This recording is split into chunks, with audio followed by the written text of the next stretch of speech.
Now, dear students, we were discussing about the fabrication outputs or the generating output from the PCB editor. So the next thing we will discuss is how we can generate our Gerber file so that we can send this file to our manufacturer for getting our PCB fabricated. So for doing that, you can go to, as we have just discussed in the previous video, that for fabrication, for generating Gerber file, go to file, and over here you can click on this plot file. This is one way to open this plot window. The next is, let's just close this. On the top toolbar you see over here, this is the plot tool. Click on this, and again this will open the same window from where you can generate your Gerber file. In order to generate the Gerber file, you first of all have to select this plot format, and it should be Gerber format. The next thing is output directory, where you want to save your Gerber file, and then you have to then select the layers you want to include in your PCB.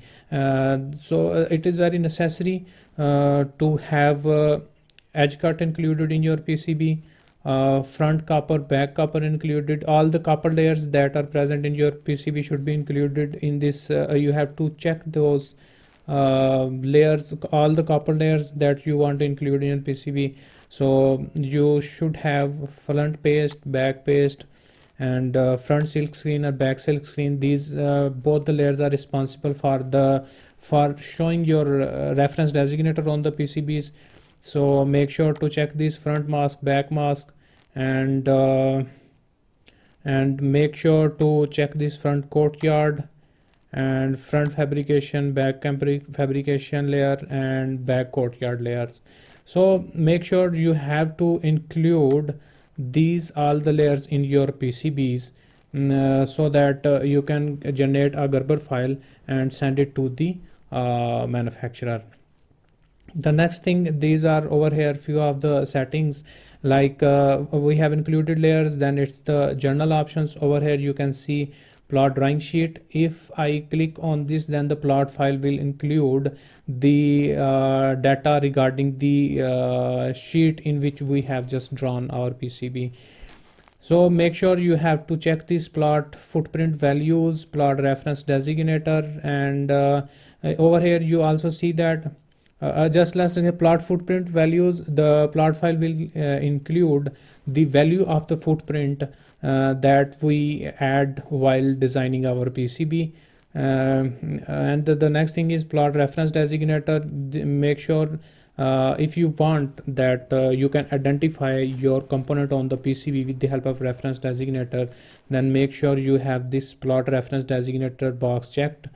The next is force plotting of invisible values and reference. As you have seen in the previous sections while designing the PCB, that we hide our values and reference designators so that we can easily see our PCB while designing them.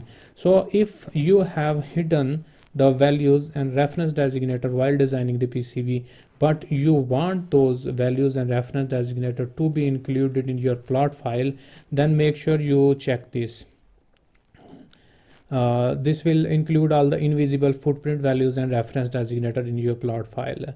So over these are a few of the settings for mirrored plot and negative plot. These are not currently active because we have chosen the Gerber format. The next thing is sketchpad on fabrication layer. The next thing is to choose check zones fill before plotting. When you will plot your file, if I click on this plot file, when I click on this plot file, if I have checked this option, then the KiCad first of all will refill all the zones that we have added in our PCB, and then after refilling that, then it will generate the output Gerber file. So over here you can see that drill mark scaling and plot modes are not currently active. These will be active in other plot formats. Then it is says use drill place file origin. Use the drill place file origin as the coordinate region for plotted files. And the the next thing is over here it says do not tent vias. If I check this, then the manufacturer, the plot file will contain the information that either I have to cover my vias with any material, like I have to mask those vias or not. The tenting means you have to cover those vias, but if I say do not tent vias, then it means that those vias will not be covered. So it's just a matter of specification or the electrical requirement of your circuit. Either you want to tent those vias or do not want to tent those vias. So the next thing is coordinate format. You can choose 4.5 unit mm, 4.6 unit mm of the coordinate format. You can use extended x2 format for your Gerber file. X2 format includes information about the netlist and other extended attributes. Similarly, if you want to include netlist attributes, this netlist will be added to your plotted Gerber file, and it will help for checking the design in the CAM software. The next thing is disable aperture macros, which is not recommended by the KiCad. This, when enabled, all shapes will be plotted as primitive rather than by using aperture macros. Here you see in the Gerber options that there are use Protel file extensions. When enabled, the plotted Gerber file will be named with file extension based on Protel. When disabled, the files will have .gbr extension. The next thing is generate Gerber job file. This, when enabled, a Gerber job file will be generated along with any Gerber files. The Gerber file is an extension to the Gerber format that includes information about the PCB stack-up, materials, and finish. So these are the few settings that are related to Gerber format. When you click on the plot format, this will plot all your this will generate the Gerber file of your PCB.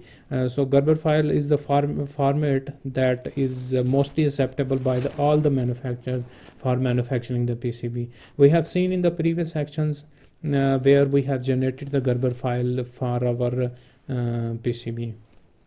So hope you have understood the different things and settings that are present in the plot window regarding the Gerber format.